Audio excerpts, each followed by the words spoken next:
आज की कहानी जो एक्सप्लेन करने जा रहे हैं उसका नाम है ट्रैश। दरअसल ये कहानी दो कचरे उठाने वाले बच्चे के बारे में है जो कचरे उठाने का काम करते थे। इन्हें एक बैग मिलता है जिसके चलते इनकी जिंदगी बदल जाती है। तो कहानी शुरू होती है राफेल जो ब्राजील के एक शहर में कचरे उठाता था। दूसरी तरफ हमें दिखाया जाता है जॉर्ज नाम के एक आदमी को जिसकी बेटी अभी अभी मर गई है। जॉर्ज बहुत सदमे में होता है क्योंकि जॉर्ज की बेटी सिर्फ 10 साल की थी।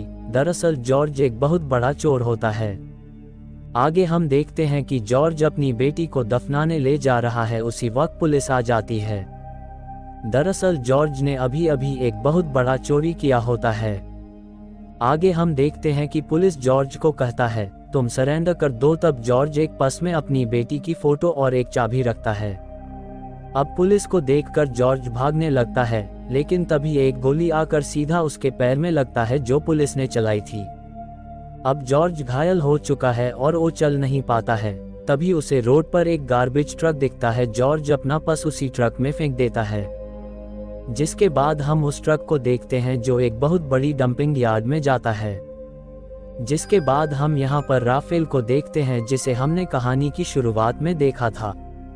राफेल यहाँ पर कचरे उठा रहा होता है। उसी वक्त राफेल को वो पर्स मिल जाता है।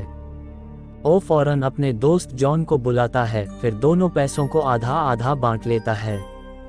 फिर जॉन के जाने के बाद राफेल पर्स को अच्छी तरह देखता है जिसमें उसे जॉर्ज का ड्राइविंग लाइसेंस, उसकी बेटी की फोटो और वो चाबी मिलता है।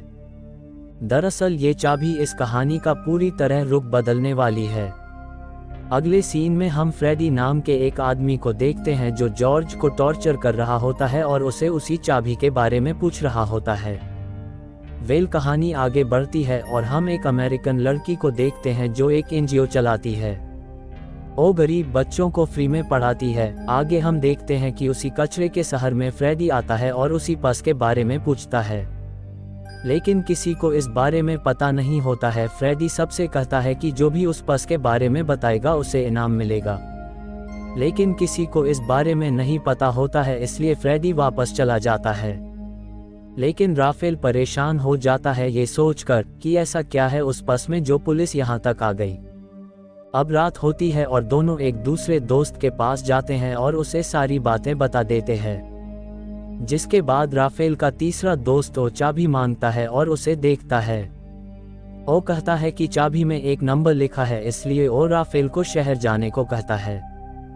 वे तीनों किसी तरह लॉकर तक पहुंच जाते हैं। उन्हें लॉकर में एक लेटर मिलता है जिसमें कुछ नंबर मिलता है। ये देखकर सभी उदास हो जाते हैं, लेकिन रैट सभी को भरोसा दिलाता है और सभी को उस लेटर के पते में जाने को कहता है। फिर ये कंप्यूटर में उस लेटर वाले आदमी को देखते हैं जो कि जेल में बंद होता है। दूसरी तरफ हम देखते हैं कि फ्रेडी को शक हो चुका है, इसलिए वो सभी पर नजर रख रहा होता है। उसे राफेल और उसके साथी कहीं नजर नहीं आता है, इसलिए वो राफेल को उठा लेता है और उसे बहुत मारता है। वो बार बार राफेल से पर्स के बारे में पूछता है, लेकिन वो मना कर देता है। जिसके बाद वो राफेल को जिंदा छोड़ देता है। फिर उसे घर लाते हैं और उसका इलाज करते हैं। अब तीनों दोस्त तय करते हैं कि वे शहर जाकर उस आदमी और उस नंबर का पता लगाएंगे, पर वो अमेरिकन लड़की जिसका एनजीओ होता है वो भी जाना चाहती है। फिर सब तैयार होकर शहर के लिए निकल जाते हैं। शहर जाने के बाद राफेल और जॉन अमेरिकन लड़की को शहर घूमने के बहाने से भाग जाते हैं। अब वो अमेरिकन लड़की और रेड जेल में जॉय नाम के एक आदमी से मिलने के लिए पहुंच जाती है। फिर रेड उस आदमी से उस लेटर के बारे में पूछता है। ये सब सुनने के बाद वो आदमी जॉर्ज के बारे में बताने लगता है। दरअसल जॉर्ज जहां काम करता था वो एक माफिया का घर था। वो माफिया बहुत अमीर है। जॉर्ज ने माफिया के घर से पैसों की चोरी किया था। वो आदमी कहता है कि जॉर्ज मेरा बेटा था।